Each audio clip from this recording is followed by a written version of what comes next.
햇살이 부드럽게 내려앉은 1550년 불가리아의 작은 마을. 양떼가 풀밭을 메우고 새들의 지저귀이 들려오는 평화로운 새벽이다. 소녀는 아버지를 따라 들판으로 나가 양을 몰며 웃음을 터뜨린다. 어머니는 집 앞에서 빵을 굽고 연기는 하늘로 가볍게 피어오른다. 이게 바로 세상의 전부일 거야. 소녀는 아직 세상이 넓고 잔혹하다는 사실을 모른 채 따스한 하루를 만끽한다. 그러나 평온은 오래가지 않는다. 먼지구름이 일고 말발굽 소리가 점점 가까워진다. 금속 갑옷이 햇빛에 번쩍이며 창과 검을 든 군인들이 마을로 들이닥친다. 아이들의 웃음소리는 곧 비명으로 바뀐다. 양떼는 흩어지고 어머니의 손에서 빵 반죽이 떨어진다. 군인들의 목소리가 우렁차게 울려 퍼진다. 대브 씨름해. 술탄을 위한 소년들을 모아라. 평온한 아침은 단 몇 분 만에 지옥으로 변한다.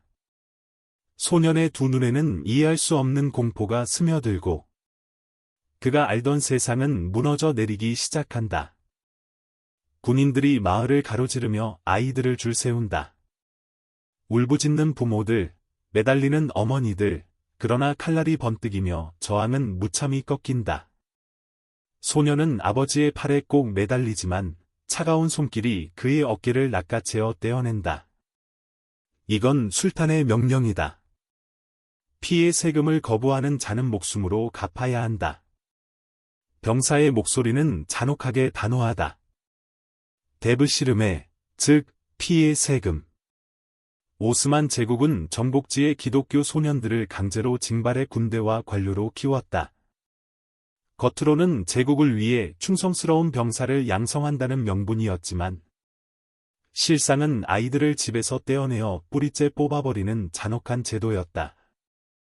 소녀는 눈물에 젖은 채줄에 묶여 다른 아이들과 함께 끌려간다. 뒤에서 들려오는 어머니의 절규는 바람을 가르며 그의 심장을 찢는다. 내 아들. 제발, 내 아들을 돌려줘. 하지만 소녀는 더 이상 돌아갈 수 없다. 그의 작은 발걸음은 이미 거대한 제국의 톱니바퀴 속으로 빨려 들어가고 있었다. 아이들은 밧줄에 묶여 강제로 행군을 시작한다. 어제까지 들판에서 뛰놀던 발은 이제 먼지와 상처투성이가 된다. 날카로운 채찍 소리가 공기를 갈라내며 뒤처지는 아이들을 위협한다. 멈추면 죽는다. 술탄께 받쳐질 몸이라면 더 강해야 한다. 병사의 외침은 마치 돌벽처럼 차갑고 단단하다. 소녀는 뒤를 돌아보지만 부모와 마을은 이미 시야에서 사라졌다. 남은 것은 울음 섞인 신음과 발자국 소리뿐이다. 행군 도중 병약한 아이가 쓰러지자 군인들은 한 번의 주저함도 없이 그를 길가에 내버린다. 그 시신 위로 까마귀가 내려앉는다. 소녀는 떨리는 손으로 가슴에 작은 십자가를 꼭 쥔다. 그러나 그 믿음조차 이 거대한 폭력 앞에서는 희미해져 간다. 길은 끝이 없고 하늘은 아이들의 울음을 삼킨 듯 어둑하다. 이제 그는 깨닫는다. 이 여정은 단순한 이동이 아니라 살아남을 자와 버려질 자를 가르는 잔혹한 심판이라는 것을. 끝없는 행군 속에서도 몇몇 아이들은 희망을 버리지 않았다. 밤이 되자 발빛을 틈타 도망치려던 그리스 소년 니코스가 용기를 내었다. 그는 숲속으로 몸을 던졌고 몇 걸음 뛰는 순간 자유의 향기를 맡을 수 있었다. 그러나 자유는 오래가지 않았다. 내복해 있던 병사들이 곧장 그를 붙잡아 질질 끌고 왔다. 다음 날 모든 아이들은 광장에 집합되었다. 이것이 배신의 대가다. 군관이 차갑게 외치자 채찍이 니코스의 등허리를 갈랐다. 피가 흘러내리고 그의 비명은 하늘로 터져 올랐다. 아이들은 눈을 질끈 감고 귀를 막았지만 그 고통은 모두의 심장을 꿰뚫었다. 소녀는 두려움에 사로잡혔다.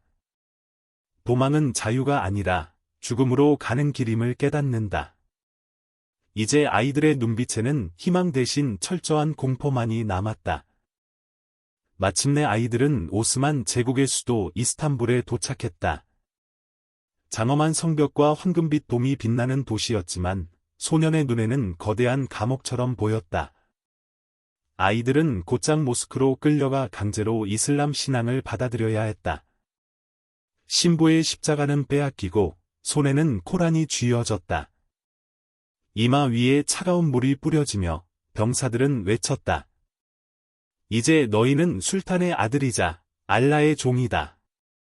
소년은 눈을 감았다. 그 순간 그는 더 이상 어제의 자신이 아니었다. 이름마저 빼앗겼다. 부모가 지어준 세례명은 사라지고 대신 새로운 투르크식 이름이 주어졌다. 아이는 눈물을 삼키며 깨달았다. 오늘은 단지 하루가 지나간 것이 아니라 그의 정체성, 믿음, 이름, 과거까지 모두 지워져 버린 날이었다. 소년은 다른 아이들과 함께 엔데룬이라 불리는 궁정학교로 보내졌다. 거기서 그들은 특별한 목적을 위해 길러졌다. 바로 술탄만을 위해 싸우는 최정예 보병, 예니체리가 되는 것. 훈련은 혹독했다. 아침에는 해 뜨기도 전에 기상하여 군사 훈련을 받았고, 낮에는 말타기와 무기 다루기, 밤에는 코란과 제국의 언어를 외워야 했다. 조금이라도 게으름을 피우면 매질이 뒤따랐다. 소년의 작은 손은 칼을 쥐기엔 너무 약했지만 채찍과 굶주림은 그를 강하게 만들었다. 하루하루 그의 몸은 굳세어졌지만 마음속에서는 기억이 지워져 갔다. 가끔 훈련장에서 쓰러진 아이가 다시는 일어나지 못했다. 그러나 교관은 차갑게 말했다. 약자는 술탄의 병사가 될 자격이 없다. 소년은 밤마다 별을 바라보며 중얼거렸다. 어머니, 지금 나를 기억하고 계실까? 그러나 대답은 들려오지 않았다. 별빛마저도 이 제국의 차가운 어둠에 삼켜지고 있었다. 시간이 흐르며 소년은 이제 완전히 다른 존재로 변해갔다. 그의 어깨에는 근육이 붙고 눈빛은 날카로워졌다. 교관들은 그를 바라보며 말했다. 이제 그는 술탄의 진정한 아들이다. 소년은 언젠가 가족을 다시 만날 수 있으리라는 희미한 희망을 품었지만 매일같이 반복되는 주입식 훈련은 그 생각마저 서서히 지워갔다. 대신 그의 마음속에 자리 잡은 것은 술탄에 대한 절대적인 충성심이었다.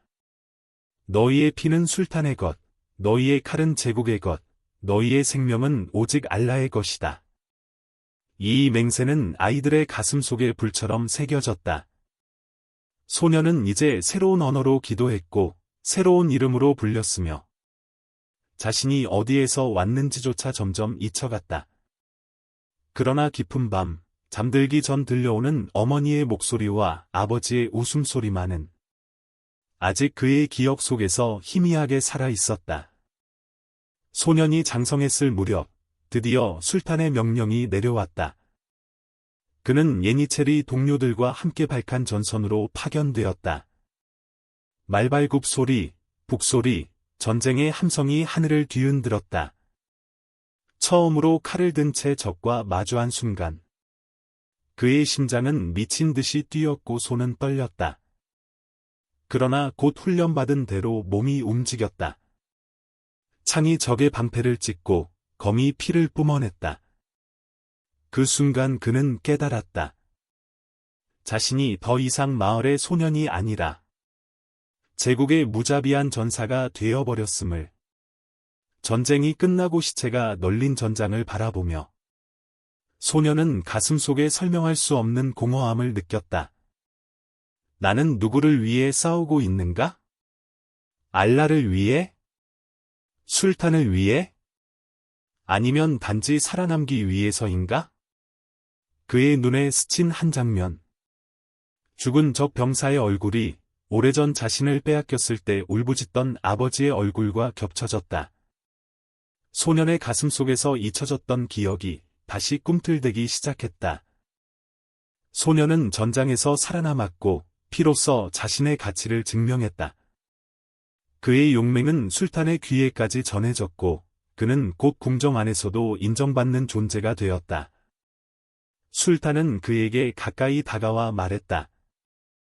너는 이제 단순한 병사가 아니다. 제국의 눈과 칼이 되어라. 그는 명예로운 자리와 풍족한 음식, 비단 옷을 얻었지만 그 안에는 언제나 날카로운 긴장이 도사리고 있었다. 권력은 달콤했으나 동시에 위험했다. 한순간의 실수나 의심만으로도 목숨을 잃을 수 있는 세계. 밤마다 그는 화려한 궁정의 불빛 아래서도 어머니의 낡은 오두막집과 고향의 별빛을 떠올렸다. 나는 이제 더 이상 돌아갈 수 없는 걸까? 그의 이름은 제국의 영광 속에 울려 퍼졌지만 그의 가슴 깊은 곳에는 결코 치유되지 않는 상처가 남아 있었다.